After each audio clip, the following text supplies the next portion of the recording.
Good afternoon. It's Monday, the 3rd of October 2022, just after 1 o'clock. Welcome to UK Column News. Your host today, Mike Robinson. Myself, Brian Gerrish. We're delighted to be joined by David Scott, bringing us Northern Approaches. Northern Exposure. Apologies, David, from north of the border. And we've also got Mark Anderson reporting from the USA.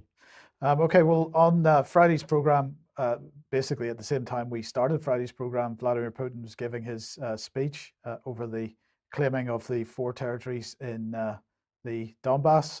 So let's just have a quick look at some of the points that he made, because some of the things he said were quite interesting. So first of all, sanctions were not enough for the Anglo-Saxons. They moved on to sabotage.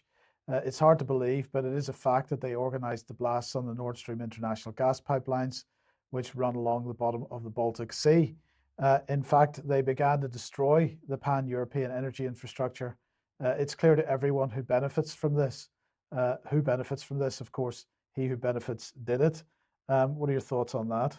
Well, I think he's spot on. I think it's very interesting that he's talking about Anglo-Saxons, so he's being very pointed in what he's talking about here. But of course, to say that the Russians destroyed their own pipeline is just an incredible claim. And it's very noticeable that, having claimed that, the West is now letting everything slide. So as Patrick Henningsen said on Friday, very little in the American press about this. Perhaps Mark Anderson's got a comment on it, but the BBC has let it drift over under all of the economic matters. So the fact that a major strategic pipeline was destroyed in what we could call a terrorist attack, nobody wants to talk about it anymore. But the speech in general was covering a broad range of topics. It wasn't just the pipeline or the annexation and so on. So, for example, this, do we really want here in our country, in Russia, instead of mum and dad, to have parent number 1, parent number 2, number 3? Have they gone completely insane? Do we want our schools to impose on our children the ideas that certain other genders exist along with women and men, and to offer them gender reassignment surgery? Is that what we want for our country and our children? We have a different future, our own future. David, what are your thoughts? Well, on the pipeline is clearly correct. I mean, as we were reporting last week, Radek Sikorski, MEP, tweeted out, tweet now deleted, "Thank you, USA," when the pipeline was blown up. And the claim that it was the Russians blowing up their own pipeline is simply laughable. The attack on what you might term wokeness, postmodernism, cultural Marxism, the attack on these elements which are destroying Western society is also very interesting. And he's saying he wants no part of it. And he's saying that Western influence comes with these flaws, diseases, if you will. Viruses is probably a good analogy. And he wants no part of it. And this is going to resonate with many people in the West who also want no part of it. And we'll be reporting on some of those people later in the news. Yeah. Let's move on with it then. He went on to say, "The truth has been drowned in an ocean of myths, illusion, and fakes, using extremely aggressive propaganda, lying like Goebbels. The more unbelievable the lie, the quicker people will believe it. That's how they operate, the West, that is, according to this principle. But people cannot be fed with printed dollars and euros. You can't feed them with those pieces of paper and the virtual inflated capitalization of Western social media companies that can't heat their homes." Those two paragraphs did run into each other in that way, but clearly he is using very strong language with respect to the way narratives are being portrayed and the way that economic policy is being run in the UK and Europe and the US. Well, yes. I mean, it does kind of feed more than one thing into the one paragraph, which is slightly odd. Maybe we've lost a bit in translation there. But the idea that the printing paper notes, quantitative easing, and inflation is anything else than harmful. again, will resonate with people who see the harm every day. They see the harm every time they go to the shops and they're trying to feed their families. They see the harm when they get their fuel bills in. So again, this is speaking to things which are accurate, and as a result, it will resonate, including with many people in the West observing this speech. Yeah, I mean, I think the reason the two paragraphs run together in that way is because the propaganda is, of course, that the reason that the West is in serious financial and economic problems at the moment is all because of Putin and his war. And we'll be coming on to that in a little bit later. But this perhaps a little bit more controversial then. It's worth reminding the West that it began its colonial policy back in the Middle Ages, followed by the worldwide slave trade, the genocide of Indian tribes in America, and plunder of India and Africa, the wars of England and France against China, as a result of which China was forced to open its ports to the opium trade. What they did was get entire nations hooked on drugs and purposefully exterminated entire ethnic groups for the sake of grabbing land and resources, hunting people like animals. What are your thoughts on that? Well, this is a bit of a contradiction with some of the earlier stuff, because this is a cultural Marxist line, the attack on the West, right? So what he's saying there is everything that the Anglo-Saxon nations stand for is the ultimate in corruption and genocide, and that's the attack of the cultural Marxists to destroy the confidence of the British and American people, principally, in their own history, in their own identity, in their own countries. Now, this is, of course, contrary to what he's trying to do for the Russian people, which is the exact reverse, right? Now, if we're looking at unfortunate and bloody history, Russia's got more than a little to go around, right? We've got the Holodomor, 8 million Ukrainians were starved to death, right? So it's an odd direction for him to go in, and I think a bit contradictory, because elsewhere he's saying that the problem with the West is the whole cultural Marxist attack on identity, attack on family, attack on nation, attack on faith. And now he's joining in some of that attack. So you see here where once the bullets start flying, consistency kind of goes out the window. That's unfortunately true for every war. It's fascinating times, though, David, that we're hearing this from Putin. My mind goes way back to the Cold War, when, of course, supposedly it was easy. We were on the good side, and it was those nasty communists on the other side. And yet we're hearing many words that, as you say, people in this country can resonate with, and then we get a little bit of a drift back the other way. It's a complex situation. I don't know whether Mark has got something to add to this. He was looking. Yeah, absolutely. When I was at the Red Pill Conference in July in Indianapolis, Dr. David Martin, and this is an article still posted on the UK website, UK Column website, he spoke of the opium trade. And there is truth, however, to what Putin's saying there. That is what was done by Great Britain at that time. They did want to force the Chinese to open their gates to opium and the extreme addiction that brings. So I don't know that it has a Marxist bent so much. I'd have to think that over. But historically, there's some truth to that. And Dr. Martin made a pretty good case of it at the Red Pill Conference. Thank you, Mark. Let's come on to this one then, because this is quite to the point. Let me repeat that the dictatorship of the Western elites targets all societies, including the citizens of Western countries themselves. This is a challenge to all. This complete renunciation of what it means to be human, the overthrow of faith and traditional values, and the suppression of freedom are coming to resemble a religion in reverse, pure Satanism. Now, that's very strong words. Yeah, again, this is quite an incredible choice of language. I think a lot of people in this country would also resonate with what he is saying here. But we're in a difficult position because, of course, our own churches have abandoned the flock. So people who are still spiritually aware are not getting the kind of warnings that they should be about what's happening, what Western governments are doing. And it's really incredible that Putin has come forward with this line. David, is this also part of Putin appearing to show an interest in protecting the Russian Orthodox Church? To an extent, perhaps, but again, he's speaking here. He's speaking really quite truthfully and quite astutely. It's not an opposite of religion. It is a religion, right? So whether you analyze it in terms of Satanism, whether you analyze it in terms of the ideas of Marxism and everything that flows from it, you always end up at it's essentially a religion. And it is essentially against human thriving. And this can be seen in any one of a huge range of ways. And he's correct in calling this out. To actually call it outright Satanism is unusual. It's not many people who will name it.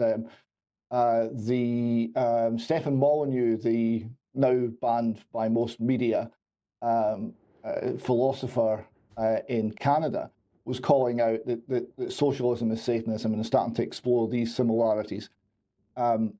This is unusual to go in that direction, to actually call it that. But in many ways, this is a correct analysis.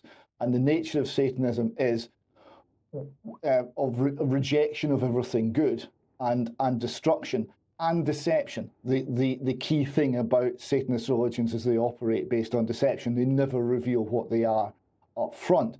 And that's very much what we're facing in the West, and it's what he's seeing. So again, there's a lot of substance in what he's saying there. Okay, and let's just end off with this one then, because he said, I want the Kiev authorities and the real masters in the West to hear me so that they remember this. People living in Lugansk and Donetsk and Kherson and Zaporozhye are becoming our citizens forever. So that was absolutely clear. But what did Mr. Zelensky do in Ukraine? Well, here we are. He decided that he would attempt to join NATO as quickly as possible. So he announced he had signed an application for an expedited entry into NATO. He assured people in Ukraine that the entire territory of our country will be liberated from this enemy, the enemy not only of Ukraine, but also of itself, humanity, law, and truth. Russia already knows this. It feels our power. It sees that it's here in Ukraine, and we prove the strength of our values. And that's why it is in a hurry or organizes this farce with the attempted annexation, tries to steal something that does not belong to it, and so on. Well, he signed that. Unfortunately, although it has had some support within NATO, so here we have nine NATO countries. Have we got Poland, Romania, Slovakia, Czech Republic, Estonia, Latvia, Lithuania, Montenegro, and North Macedonia. A joint statement together with the presidents of those countries. I reiterate our support for the sovereignty and territorial integrity of Ukraine. We firmly stand behind the 2008 Bucharest NATO summit decision concerning Ukraine's future membership. However, the United States wasn't so excited.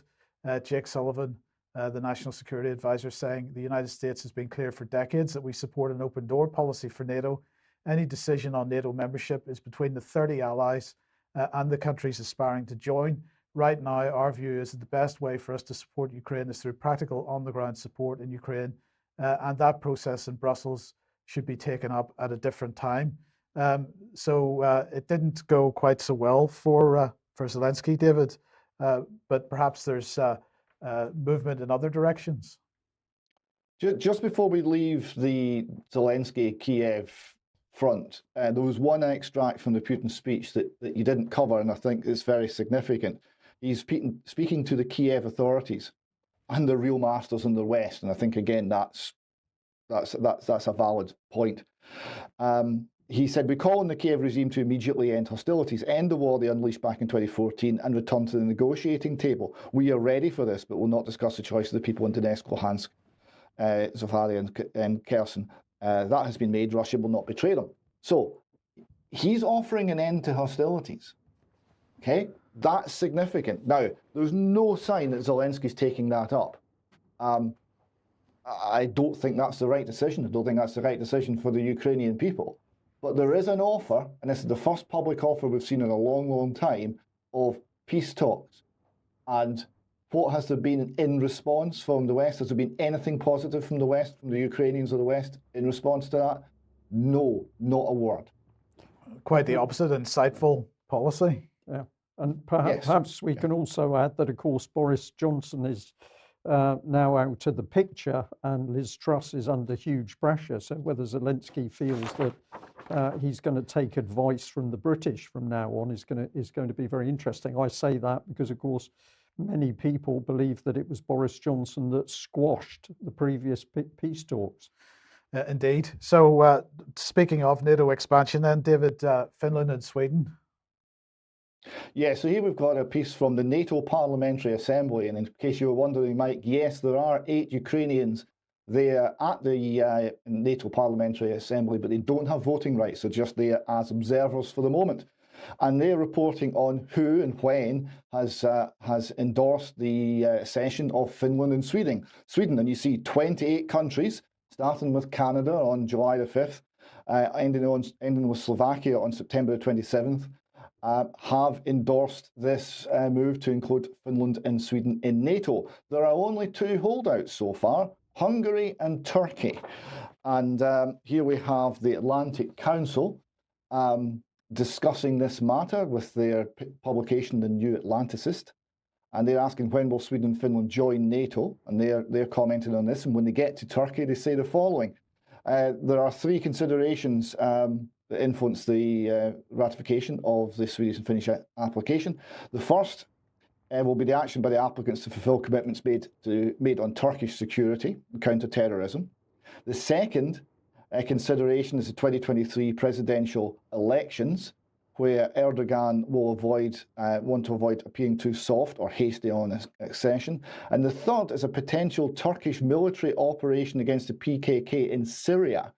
Having the accession process ongoing but not yet complete will Western criticism of such an operation, but there will be a point at which a perceived delay could conversely lead to increasing Western frustration and pressure. So that gives you an example of the geopolitical games that are currently being played over the expansion of NATO, although we are, it should be pointed out, 28/30ths of the way to having Finland and Sweden in NATO.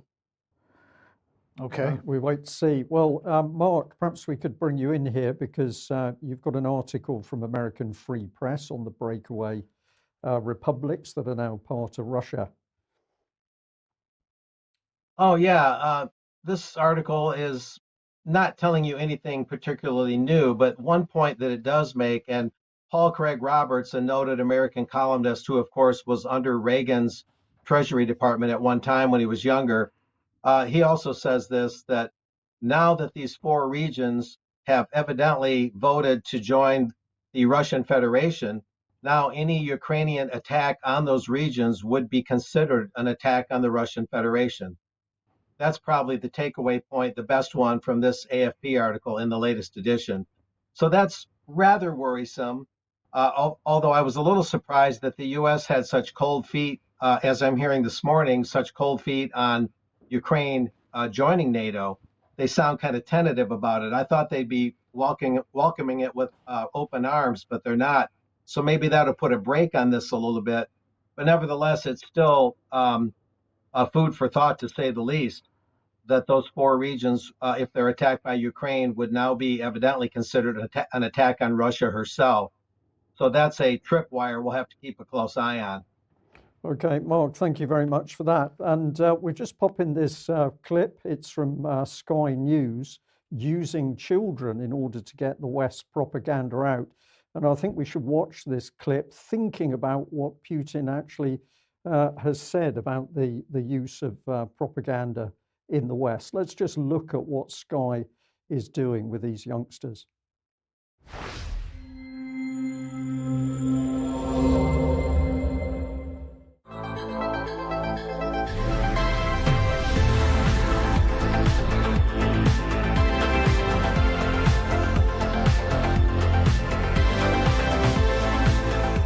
Coming up, people in East Ukraine are ordered to vote on whether they should become part of Russia. But is it what they really want?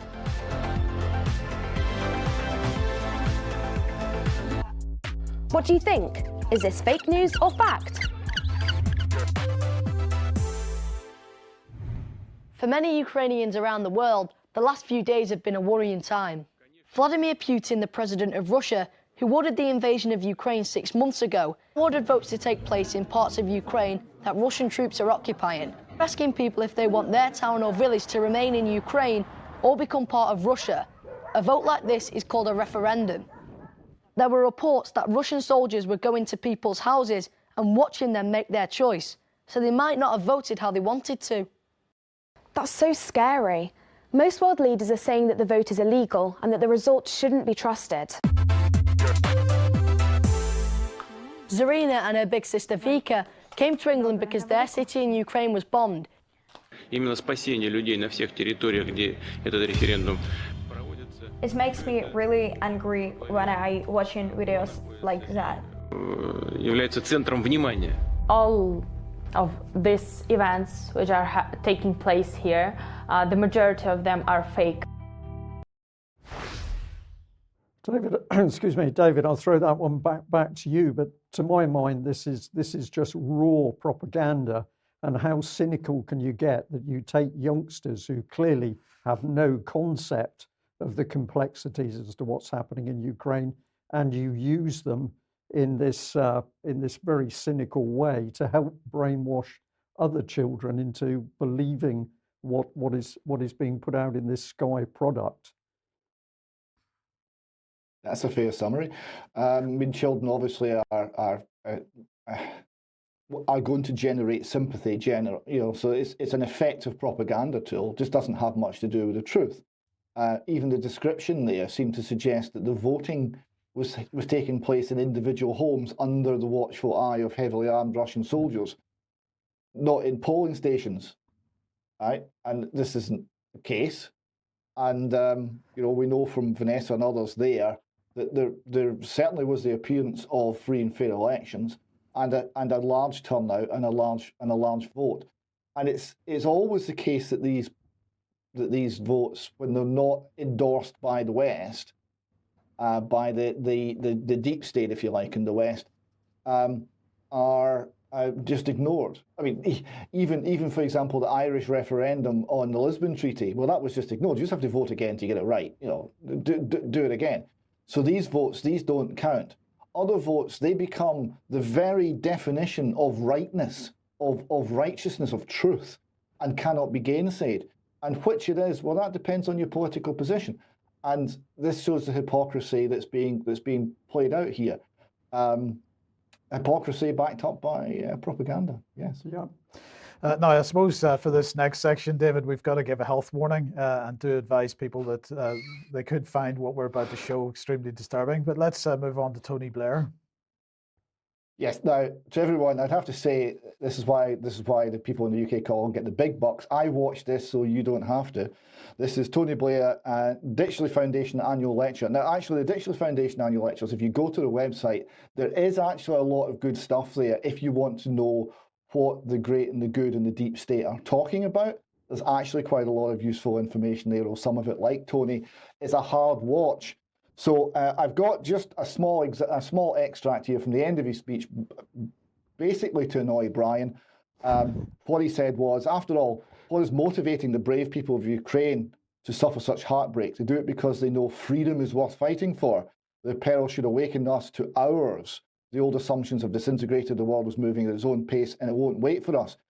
The inflection point in some ways is more grave than 45 or 80. We require organisation, intellectual heft, there we go, sustained focus and a sense of common purpose and a shared strategy to achieve it. My final point, this won't happen unless we heal our own politics. How did Britain ever get to a point where Nigel Farage and Jeremy Corbyn came for a short but consequential time to shape our politics? Or America to a place where whether you got vaccinated denoted political allegiance? Yeah, how did that happen, Tony? The craziness in our own politics has to stop. We can't afford the luxury of indulging fantasy. We need to put reason and strategy back in the saddle, and we need to do so with urgency. Now, the reason that I inflicted this on both of you and on our viewers and on Mark is that the whole tone of this speech is these people, these leaders, know that they are no longer in control. They know they've lost the confidence in the people, and they know that politics in the West is a shambles and isn't capable of leading anything. They know the nature of the crisis they're in, and they don't know what to do about it. Tony's suggestion is we need a new Tony Blair, because he's Tony Blair, and that's all he's going to come up with. And he's pointing out some of the problems that the ruling elite see, right? That they're no longer in control of very much, and they don't know what to do about it. And I think it's a very interesting speech. If you read between the lines, reading between the lines is they're at sea. They don't know what to do. They're losing what's termed the information war. They're losing the argument. They lost the argument over COVID. They lost the argument over many things. They're losing the argument over the pipeline. They're losing many arguments. The narrative's falling apart. They don't know what to do. Yeah, I think that's absolutely true. But we still have to suffer him. He goes on and on and on, unfortunately. Right, which brings us to a map. Yes, so this is the recent events in Ukraine, actually on the battlefront. Now, it's always been the case that what happens in the front line will ultimately determine where the lines on the map are drawn at the end of the day, and will determine to a very large extent, that plus the economic war will determine how this actually goes. Things like human suffering and international law notwithstanding. So the latest is there's been a further advance by the Ukrainian forces. So Liman and there has been taken, surrounded and then taken, and the Russians evacuated that in some haste back towards Crimea, and the war goes on. Now, the point I want to make here is there's very little information coming out, reliable information coming out of this conflict zone, very little, and we're having to piece together what we think's happening from scraps and from sources which are often heavily biased in one direction or another. To me, it seems that there's been so far 3 phases to this war. The initial one, where it was an attempt by Russia to smash in and cause a collapse in the Ukrainian state, and that didn't come off. The phase 2 was a much more steady, focused advance in the parts that Russia really needed strategically. That was very successful and very rapid. There was a Ukrainian response to throw huge numbers of reserves into the front line to stem that advance. That cost them a lot of lives, but was ultimately successful. Stage 3 came where training and weapons coming in from the West was such that the Ukrainians actually, to my surprise, got to a position where they were able to launch successful offensive operations. That's been going on for now maybe a month or more. The Russian response is to call up another 300,000 men.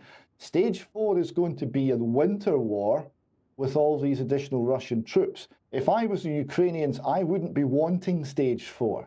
I would be wanting to call a halt to this and to take Putin up in that offer of negotiations. Unfortunately, I don't think that's going to happen. Yeah, David, I would just add that the statistics of the casualty is the thing.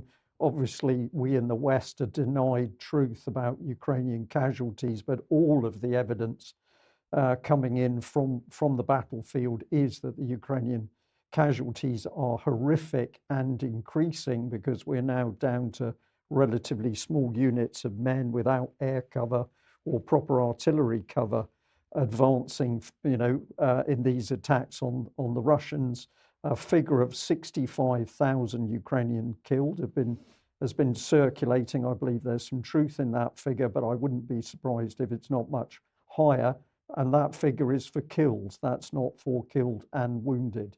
And of course, what is the West doing, prolonging this bloodshed? Indeed, right. We need to move on. So if you like what the UK Column does, you would like to support us, please head over to community.ukcolumn.org. There are options to help us out there, or you can pick something up at the UK Column shop. But please do share material that you find on the various platforms. And just a quick reminder of the event taking place on Saturday, this coming Saturday in London, the Free Assange Human Chain. The effort to surround Parliament with people. I think, Brian, everybody needs to be getting out for this in the same way that they did against lockdown, for example. Yeah, because if it's not done, then we know what happens, and that is more free speech is going to disappear. Also, just pop this up on screen. Ian R. Crane, we have not forgotten all of the excellent work by Ian R. Crane.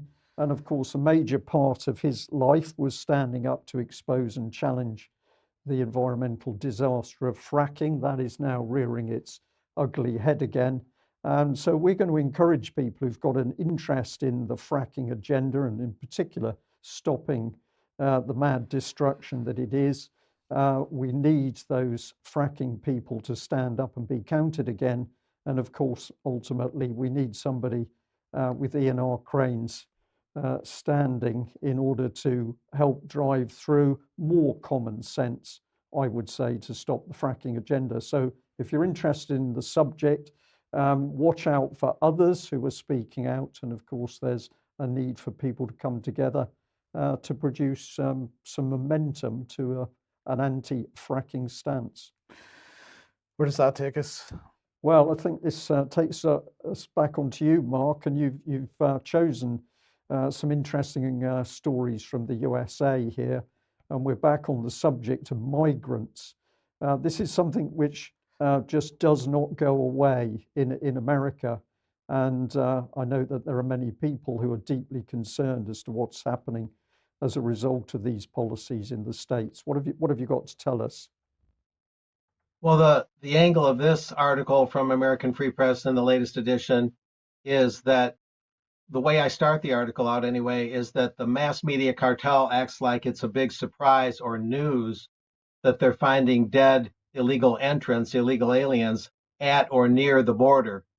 And my sources tell me this has been going on for 5, 6, 7 years. And ranchers will routinely find 3 a day, 5 or 6, maybe 8 a week, especially the larger ranchers near the border. They'll find the dead illegal aliens.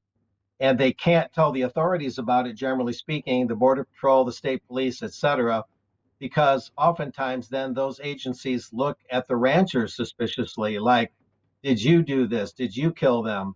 Were you responsible for, encroaching upon the rights of the illegal aliens?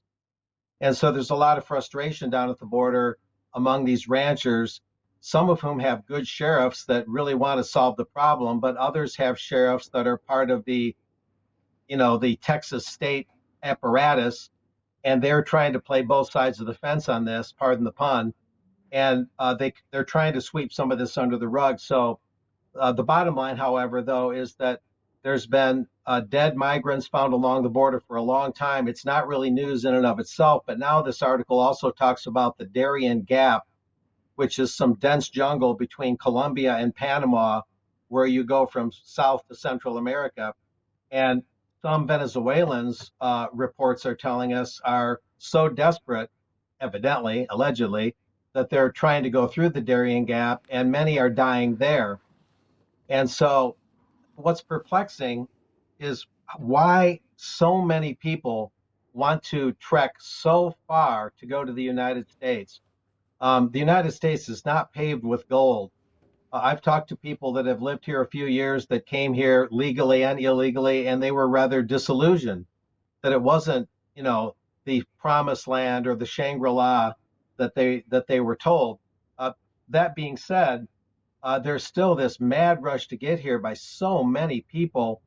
And the big concern I've written about is, what if Guatemala and Honduras and El Salvador lose such a large part of their able-bodied population, the most able-bodied young men and women to plant and harvest crops, et cetera, that they cease to function.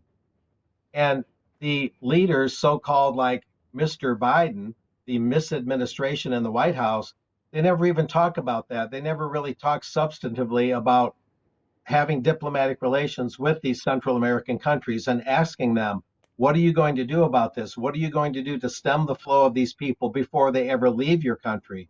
What are you going to do about too many able-bodied people leaving your nation and having even more dysfunctionality, and then making those countries even more vulnerable to the trepidations of the drug cartels? The drug cartels feed on that weakness and they promote it.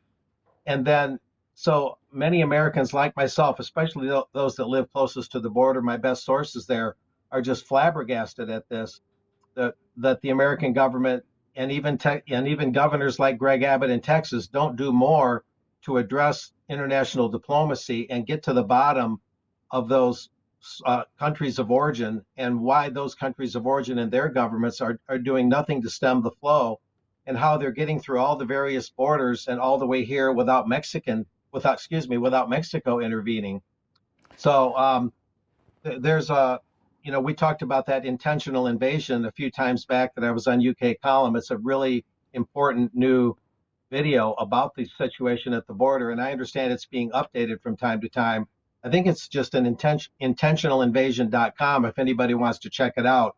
Very compelling, not too long, very interesting. Again, it's intentionalinvasion.com, and that explains kind of the underbelly of what's going on. So Well, the death Mark, toll perhaps is rising, and Biden just seems oblivious to the fact that so many people are dying to get here.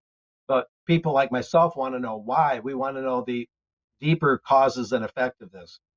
oh, sorry to interrupt you there, Mark, but of course we see this happening in Europe. It's happening on a worldwide scale, and it is Right. remarkable that if we come back to the name of Peter Sutherland, who was previously, he's now died, but formerly he was the UN's ambassador for migration.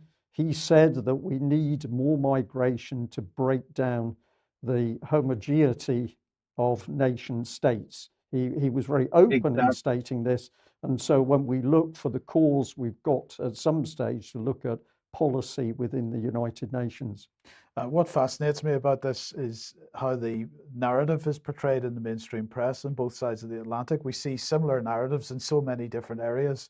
And that's not, I'm not in any way trying to suggest that there's anything not real about the migration. Yeah. And my point here is how that migration is being presented to people in the press. And we need a bit of honesty there.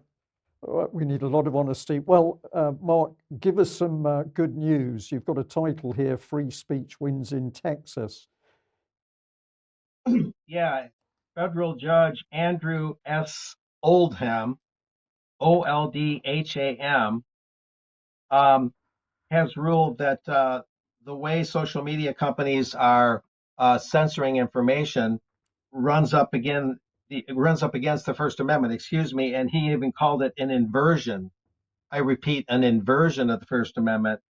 And so in Texas, the federal judge, says here, social media companies have tried to argue simultaneously that they are both platforms and publishers, and they'll be whichever one they want to be, based on whatever fits their situation. But this judge has ruled that they can't have it both ways. And so this is really good news in terms of making these social media companies, decide and for society to define what they are. Are they a platform or are they a publisher? If they're a publisher, they can attenuate to a great degree, of course, what goes on their systems. But if they're just a platform, then they're just a public utility, and they've got to honor the principle that I may disagree with what so and so says, but I have to defend it and I have to give it equal play. So it's a good step forward. There is one irony, though, real quick. Greg Abbott has been shown to support the very same social media companies and trying to get them to move to Texas, Facebook, etc. And through a Texas Enterprise Fund, there has been millions of dollars shelled out to try and entice those social media companies to set up shop, just like Amazon has been enticed to set up shop in Texas. And critics have pointed to that and said Texas Governor Greg Abbott is being duplicitous and trying to turn Texas into another Silicon Valley. And will that necessarily, through these tax-supported subsidies in the Enterprise Fund, will that necessarily weaken the influence those companies have on human interaction, on human narratives and political debates? So Greg Abbott has been accused of duplicity in that sense, fighting against the censorship by these companies, but then supporting them with tax dollars. So a lot of critics are wondering how that's going to pan out. Okay, thank you for that. And very quickly on this one, but it's just a nice lead into the next segment. We've got sanity wins in Italy. Apologies to the lady concerned because she's been cropped. But do you think this is true? Sanity wins in Italy. I think to a large extent it is. She is associated with Silvio Berlusconi, and some people kind of have a furrowed brow about that I've talked to. Berlusconi is kind of an enigmatic figure. Maybe she needed his support to float her boat enough to win the leadership in Italy. But I think so. Ironically, this resonates with people like Vladimir Putin much more than any Western leader right now. The West, culturally and socially, is really going down the toilet, and the mass media cartel has been sort of aiding and abetting in that process. But as this front page AFP article says, for her eloquent and righteous defense of traditional values, Miss Maloney has been denounced as a far-right demagogue that must be stopped. The recent Italian elections remind Americans, as the 2022 midterm elections approach, that the bigger issues at play are the forces of populism, tradition, and family against the forces of globalism, anarchy, and financial and intellectual slavery. So, you don't have to be an absolute angel. Maloney doesn't have to be an absolute angel, nor does Putin, for us to see clearly that what they're describing about the West is largely accurate. So there's a lot of irony here. But the decadence of the West has got to reach some sort of breaking point. And alternative voices like our own are going to help to a great deal to try and set the record straight. So. Okay, thank you. Okay, let's move on to economic matters then. And of course, Liz Truss, well, she was speaking on the BBC yesterday, and it's like a broken record, but just so that everybody understands the broken record, let's just have a quick listen.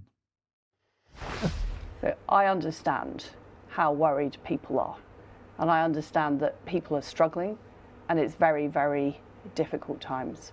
And this is a global problem. We've got Putin's war in Ukraine, the aftermath of COVID, and what is happening around the world is that interest rates are rising. So the Federal Reserve have pushed its interest rates up to 4%. This is a global phenomenon. So it's a global phenomenon, not phenomenon. She keeps banging the same drum. It's a global phenomenon. It's Putin's fault. It's COVID's fault. It's got nothing whatever to do with Western policies. But of course, one of the policies that was in her mini budget and Kwasi Kwarteng's mini budget was the policy to reduce the 45% tax rate to 40%. Unfortunately, that one didn't fly too well. And so Kwasi Kwarteng pushed this out at 7:25 this morning. Let's just zoom in on it so we can see. From supporting British business to lowering the tax burden for the lowest paid, our growth plan sets out a new approach to build a more prosperous economy. That should really make us feel excellent. It's feel better already. Absolutely. However, he said, it's clear that the abolition of the 45p tax rate has become a distraction from our overriding mission to tackle the challenges facing our country. As a result, I'm announcing we are not proceeding with the abolition of the 45p tax rate. We get it and we have listened. This will allow us to focus on delivering the major parts of our growth package.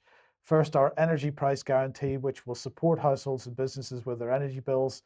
Second, cutting taxes to put more money back into the pockets of 30 million hardworking people and grow our economy.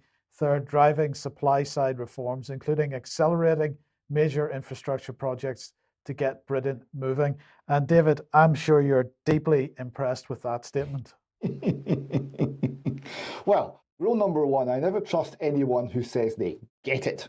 Right, because that's a sure sign that there's something not functioning. We get it and we have listened. Well, actually, what really happened here is there was backbench rebellion and they couldn't get it through the Commons. So it would have been nice if we'd been honest about that, but hey-oh. And likewise, the comments from Liz Truss, formulaic, yes.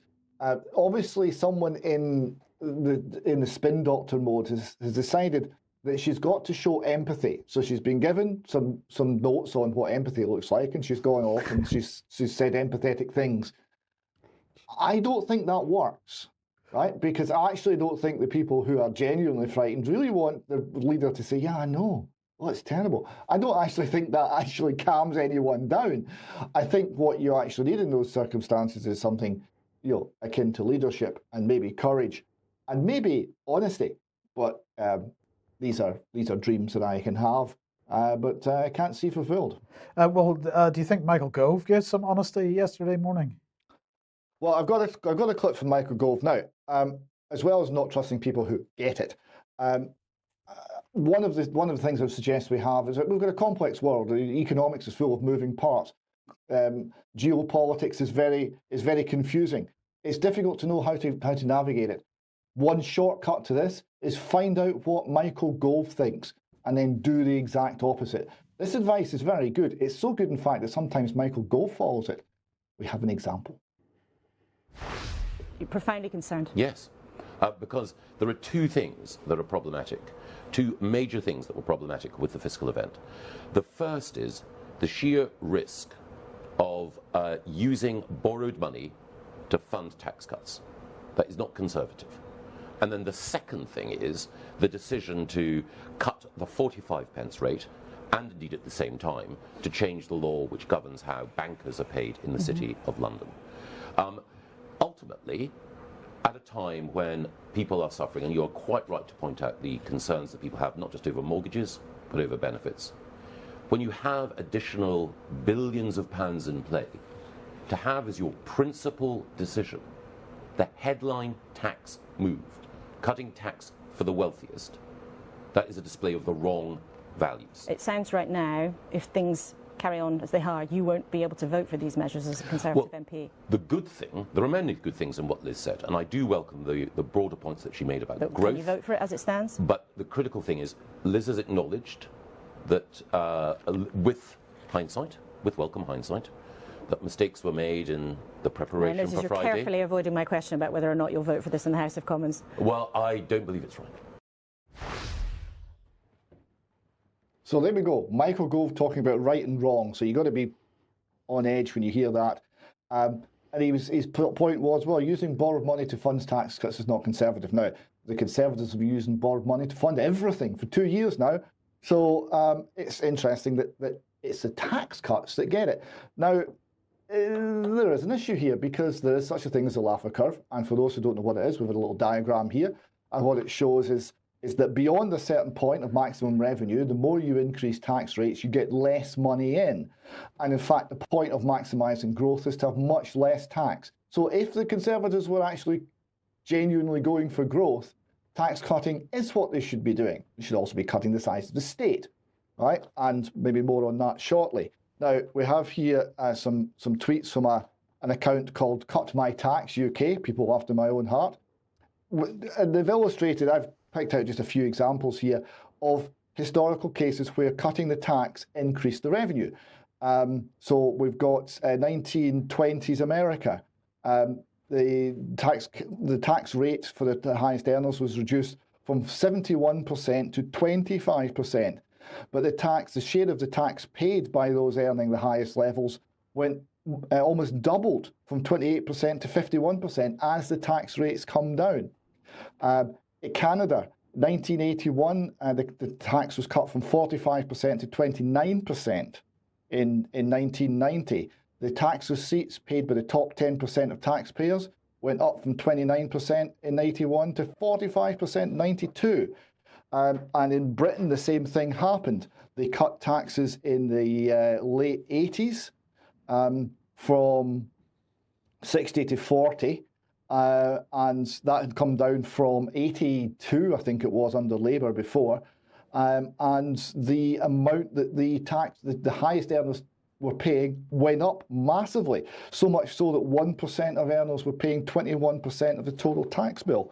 And we see that they summarise, all the evidence suggests that cuts in tax from 45% to 40% would increase tax revenue. Now, it's very interesting that the Conservatives never even tried to make that point. It's not about funding the state. It's about political control and political favours and political power. There was no suggestion, at no point did Liz Truss or Kwasi Kwarteng actually try and argue their position. It was just a political calculation and it was jettisoned. And if it was right for the country, well, it was jettisoned anyway because it's not politically convenient. And that's unfortunately what we're up against. But Michael Gove has been publishing things in the past, particularly about the privilege of being in public service. Yes, very quickly. This is also from the organisation that Mr. Blair was recently speaking at. The point I want to make here, who was Michael Gove? He was talking about the privilege of public service. What did he start with? Italian Marxist thinker Antonio Gramsci.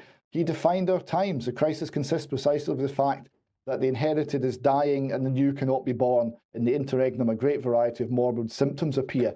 And Mr. Gove went on to expand on this, eventually saying our age is not 1930s, but it's an age of morbid symptoms. The model that the current generation of political leaders inherited has been crumbling. This was 3 years ago, and it was essentially the same speech that Tony Blair made only this summer, that they don't know what to do, that their power base and ability to achieve anything is crumbling, and they don't know what to do about it.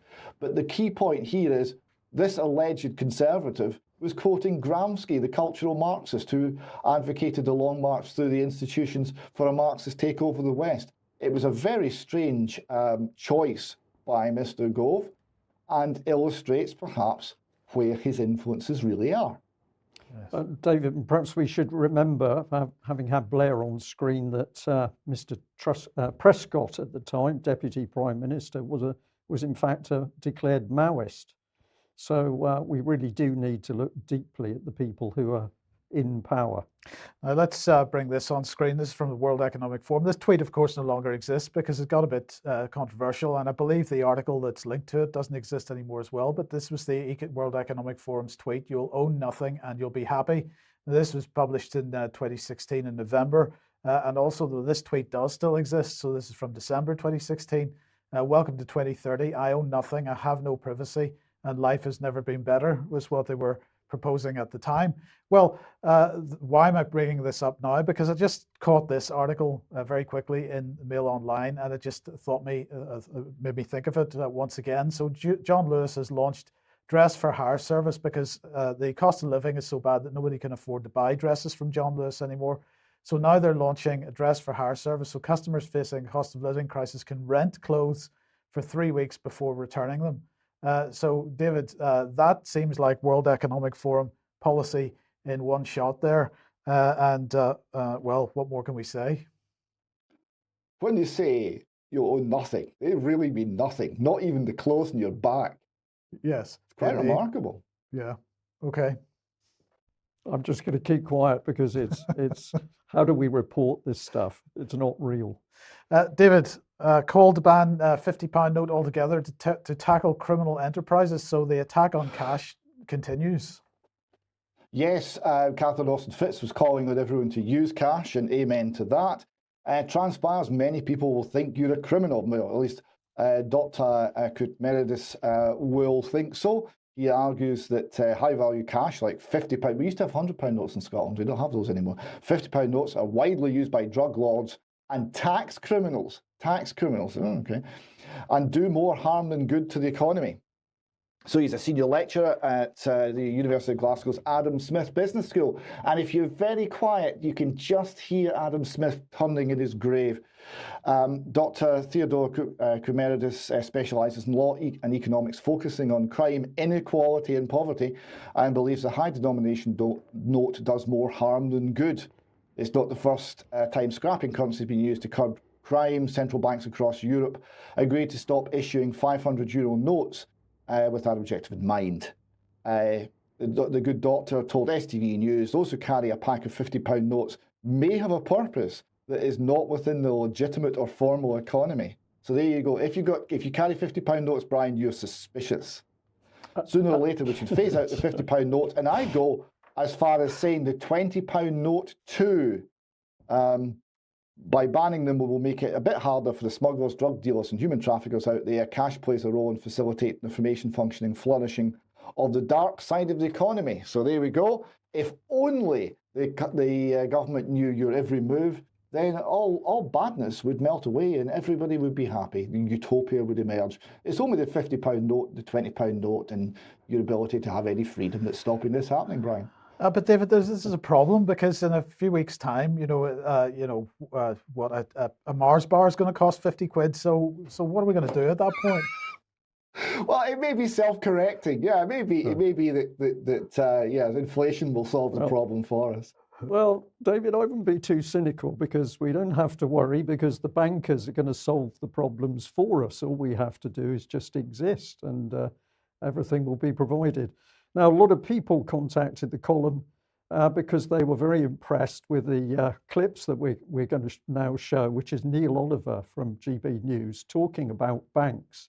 Now, this raises many, many points and questions, which UK Column is going to do our very best to get stuck into in future news editions. But let's have a little listen to what Neil had to say, and we'll have some interaction and comment on each one as they come up. This is the first of three.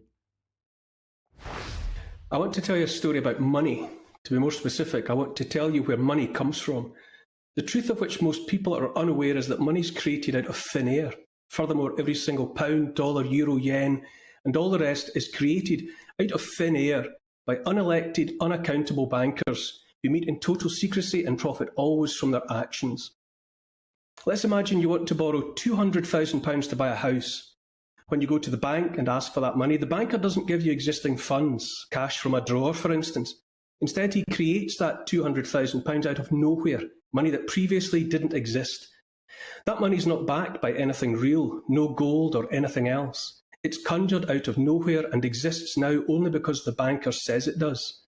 He then says you have to pay him back the £200,000 plus, let's say for the sake of argument, another £200,000 in interest. He's allowed to credit your account with money that did not exist until you asked for it, and he pressed digits on a keyboard, and then he charges interest on that previously non-existent sum. Talk about a foolproof way to make money. This is how all money is created in our world, and this is why so many people are made to live crippled by debt. Every year, the British people pay tens of billions of pounds to private bankers as interest on something that did not exist in the first place. How can I be sure? But I suspect that if you or I were to attempt something similar, we'd be thrown in jail before our feet touched the ground. William Patterson, co-founder of the Bank of England in 1694, noted that, quote, "The bank hath benefit of interest on all monies which it creates out of nothing." 1694, that's at least as long as this has been going on. How long we've been submitting to debt created by a handful of rich people to keep everyone else under their control. The Bank of England is technically owned by the British government and so notionally by the British people. The fact of the matter, however, is that the government does not tell the bank what to do. Like all central banks, the Bank of England is seemingly answerable to an entity called the Bank for International Settlements.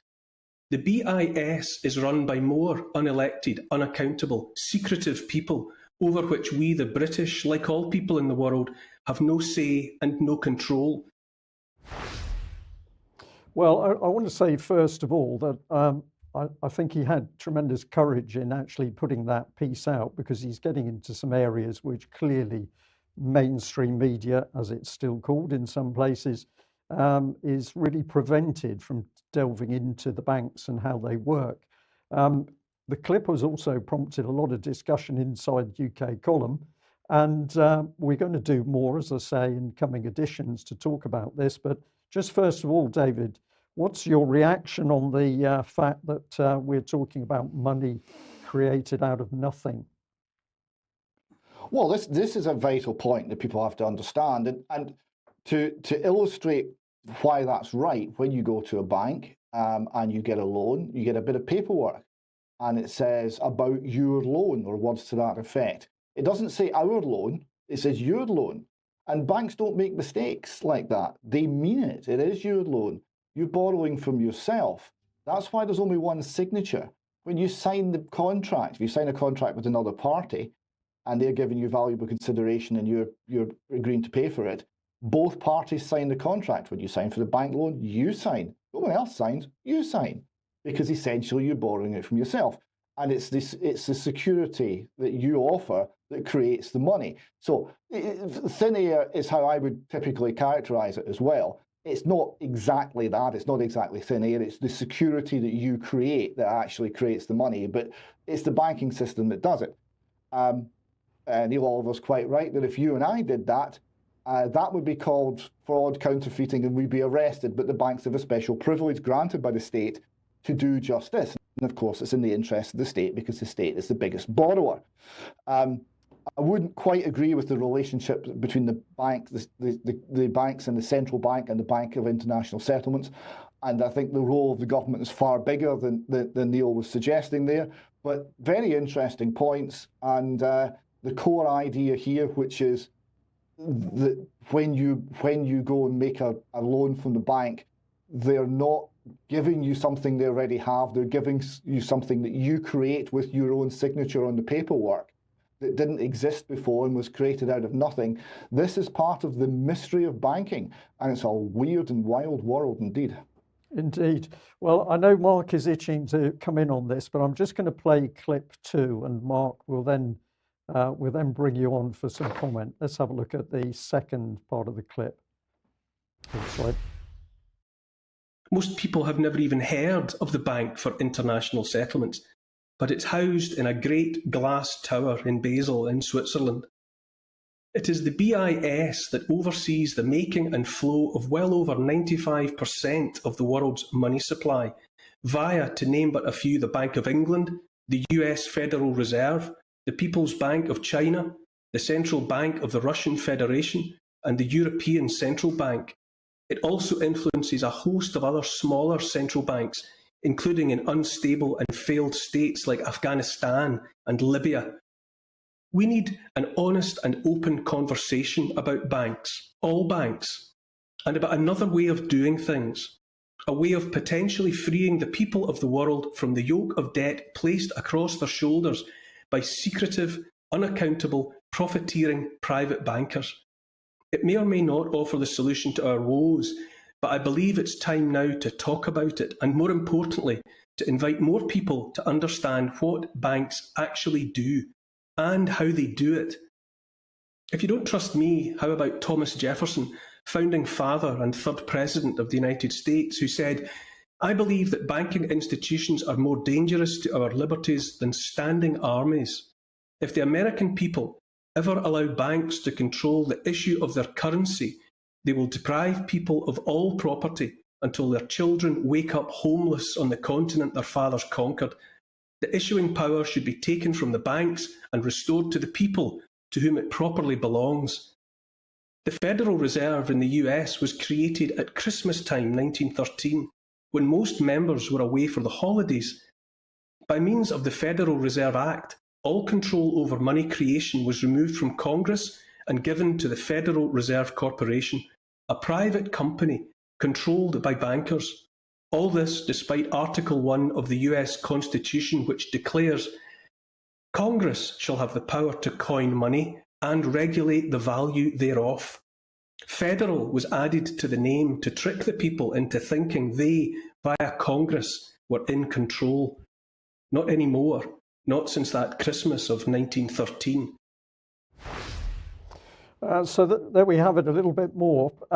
David, what's your take on the second clip there? Well, yeah, firstly, Bank of International Settlements, the book on this is called The Tower of Basel. It's very good. And it shows you how it kind of came out of the war reparations from Germany after the First World War. And then once that was kind of done, it didn't have a purpose, and it kind of created a bureaucratic organization, created a purpose for itself. Initially, it was very hard money and sound and sensible, and the banking policies it was actually introducing were really quite good, not at all what it is now.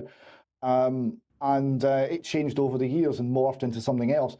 And it had one or two scandals along the way, for example, endorsing the seizure of the Czechoslovakian gold by the Nazis, because once they invaded the country, then they became the country, so the gold was theirs. And the B.I.S. said, "Yeah, that's fine by us, mate. No problem." So, yeah, an interesting organisation. The issue with the profit-seeking private bankers is, of course, not necessarily them themselves, but the whole legal framework and backing up by the state. Because what happened when the profiteering private bankers in 2007 were bust, right? They should have all lost everything. Yes, private enterprise. Sorry, thanks for playing. You're no more. But that's not what happened. They were bailed out by the taxpayer.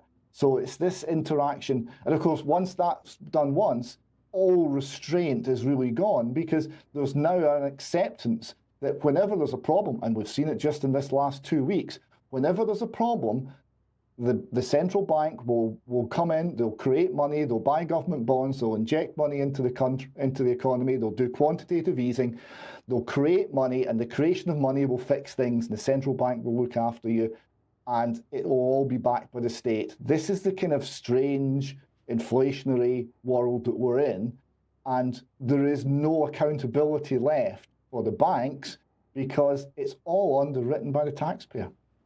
Okay, David, thank you. And Mark, what is your take on this? The first thing I want to point out is it's great that this is being done by GBN, because the media reform that we need is, in my mind, largely a prerequisite for the banking reform. We have to have a way to get these discussions out there to enough people at the same time to where we can have broad discussions in America, in Great Britain, and elsewhere, and it begins to expose the duplicity of the banksters. We can argue a little bit later about exactly how we'd reform things if we were to end the Fed, for example. So this really starts the process that needs to be happening. That being said, the Bank for International Settlements, which I covered a little bit in a recent article about the Jackson Hole annual meeting in Wyoming, and one of their bankers from the B.I.S, Augustine Carstens, was there calling for a new globalism.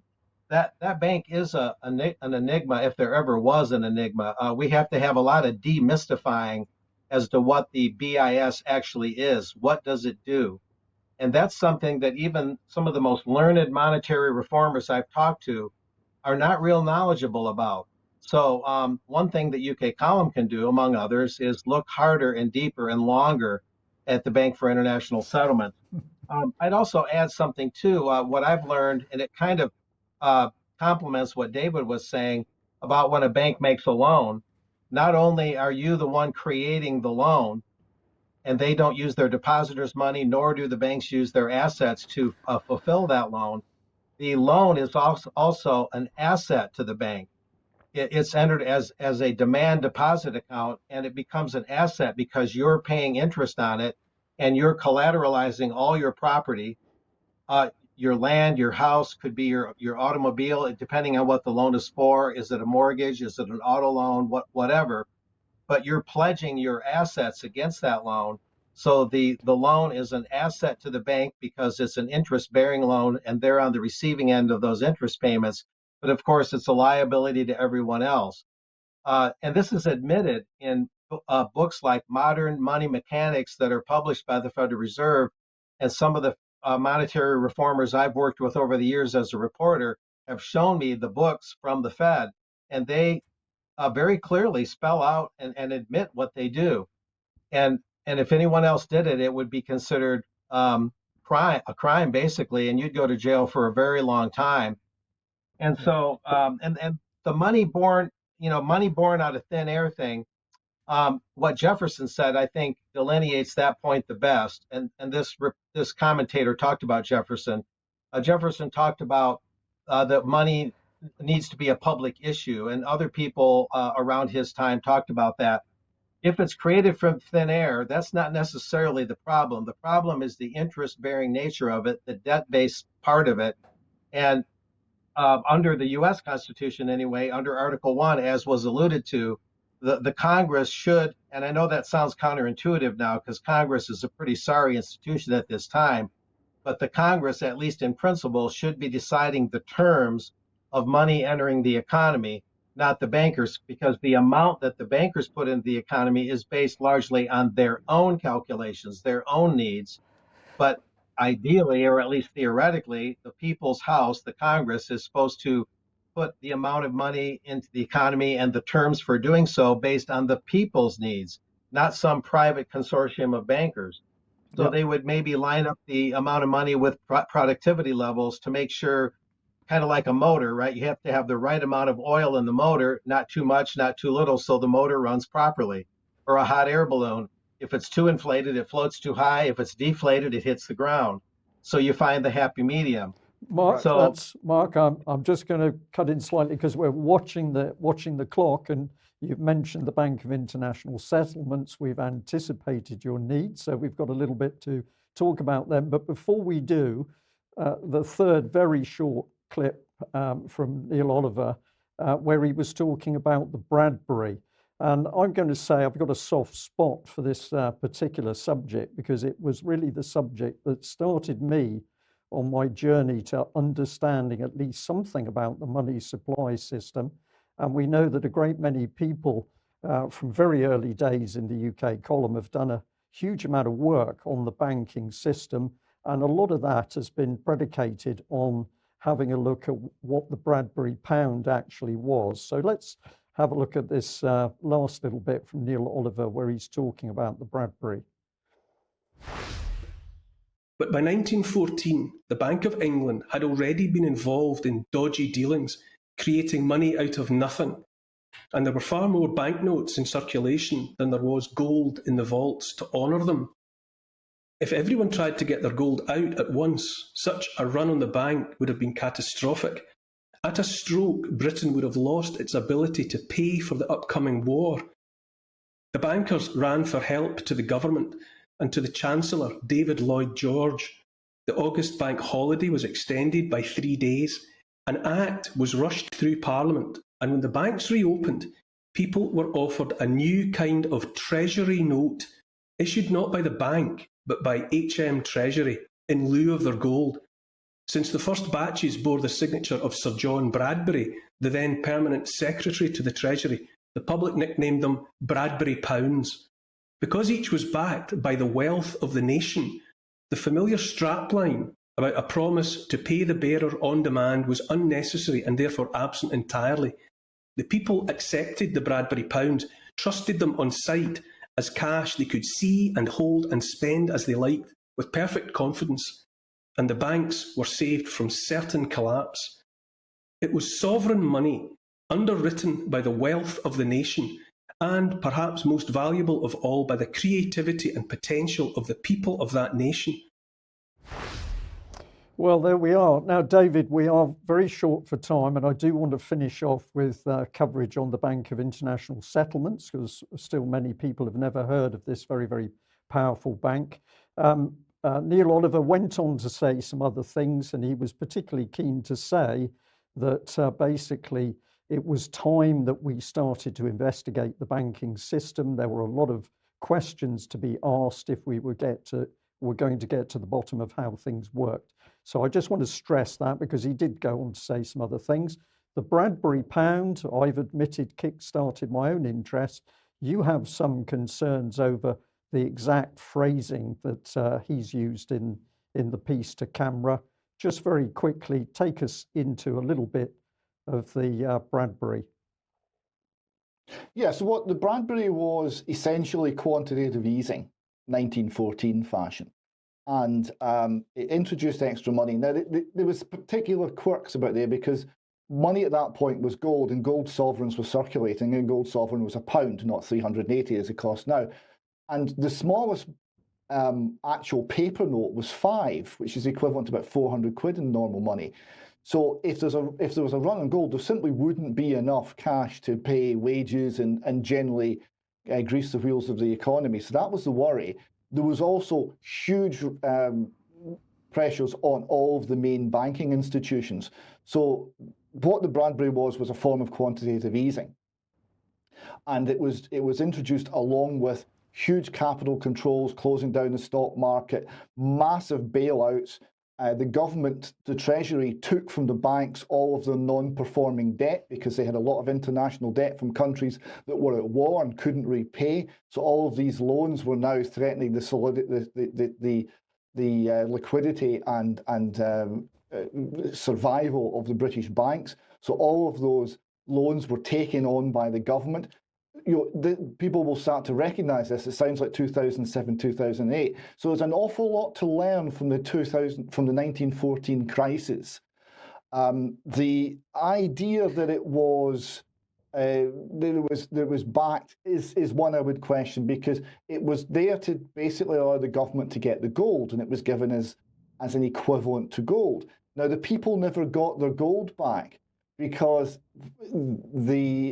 after the war, we went back on the gold standard in 1925, but only in increments of 400-ounce bars. So if you were wealthy enough that you could buy a 400-ounce bar, which is what, £600,000 at today's money, then you could still go to the Bank of England and swap your money for gold. If you were an ordinary person, that right had gone, and that little bit back in the gold standard only lasted to 1931, and then it was gone forever.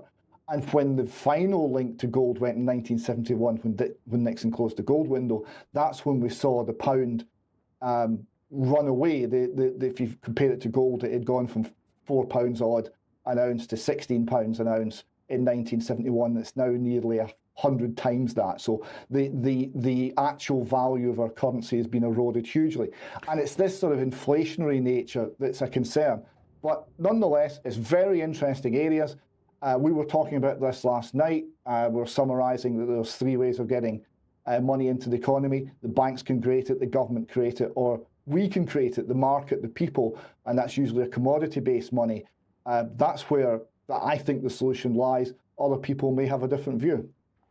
Okay, David, thank you very much for that. Well, in just a few minutes, let's give our audience a bit of a lightning tour of the Bank of International Settlements, maybe the biggest bank you've never heard of.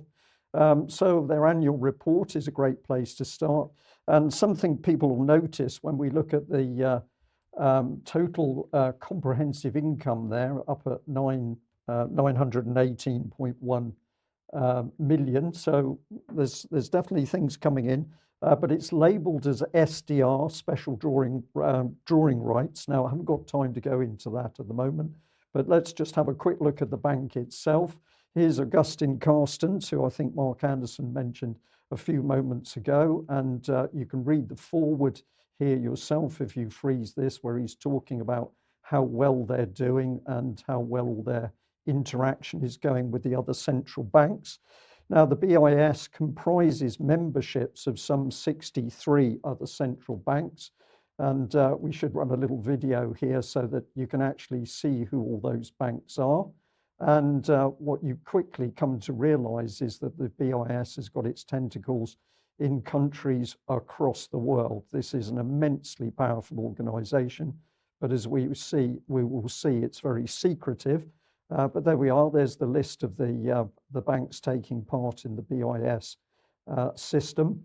And if we have a look at their board, the eagle-eyed people will spot straight away that we've got Andrew Bailey sitting on the board of the B.I.S. Now, he's the big man for the Bank of England, which says that it's open and transparent. But as we shall see with the Bank of International Settlements, it's anything but. How do you reconcile the two things? I'd suggest that you can't. So we shouldn't worry at one level, because the Bank of England is only about promoting the good of the people in the United Kingdom. So David, I think you can relax, because we're in good hands with the Bank of England. We're here to care for you, really, is what they say. But if we delve into the B.I.S., the first thing to understand is that they're set up almost as a nation state within their home territory of Switzerland. And I've taken some excerpts of the documentation which show how powerful they are, because they list data showing that nobody else is going to come in and look at what they're doing. And some of this is really quite incredible, but read it, because basically not only can authorities not get into their premises, as we shall see here, they don't really want to pay taxes, and so the bank, its assets, income and other property shall be exempt from direct federal, cantonal and communal taxes. So this is the way you do it. Tax, that's just for the little people. We're the Bank of International Settlements. But if they have got their own state within a state in Switzerland, I was very interested to discover this on the Bank of England site, because if we look down at the bottom, we've got a little deal which was done. The Bank for International Settlements and the Bank of England launched Innovation Hub London Centre. And I didn't get a warm feeling about this. Here's the news release saying that it's the 4th new B.I.S. Innovation Hub Centre in 2 years. We shouldn't worry because they're focused on 6 areas, which is technical innovation, next generation financial market infrastructures, central digital bank currencies, open finance, cybersecurity, and green finance. And of course, you've stressed, Mike, on several occasions that the banks themselves are saying if businesses don't get the green side of life right, they're going to be put out of business. But if we look at a little bit more detail, this hub is one of a number of hubs that the B.I.S. has operated, is now opening worldwide. And as we're going to see, each hub is a state within a state. But does the government know what's going on? Well, our old friend Richie Sunak had this to say at the time the hub was opened. The UK is known for pushing the boundaries of digital finance, so it's great to have the new innovation hub operating here. Its works will help central banks to support safe innovation and boost our efforts to capture the extraordinary potential of technology. So nothing to worry about. But here's the agreement, host country agreement between the Bank for International Settlements and the government of the United Kingdom of Great Britain and Northern Ireland. It's the real deal document because you can see the signatures at the end of it. And why are we interested? Well, because basically they have ensured freedom of action, clear of anything the government might do. And the premises are their private premises. Nobody's going to come into it, whether administrative, judicial, military, police, they're not going to be entering. So this is a city within a city. And are they going to pay tax and excise duty? No, they're not. That's really not for us. And we're not talking Switzerland, we're now talking about B.I.S. in UK. This is what Andrew Bailey had to say. As a central bank, we recognise the importance of innovation for the global financial system and look to support its safe deployment wherever possible. This requires collaboration between public authorities in all jurisdictions, and the B.I.S. Innovation Hub is an important global initiative for achieving this.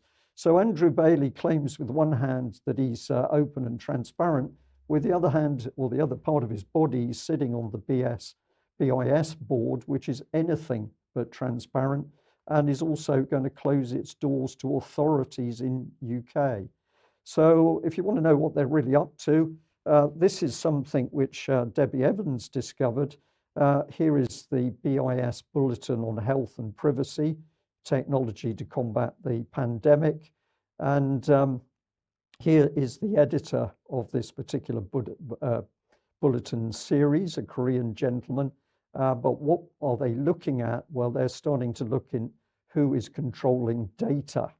And now we come down to the real question of what this hub is about, because they're sucking in private data, and that data is going into a system that the UK public has no right to see what is happening at any stage.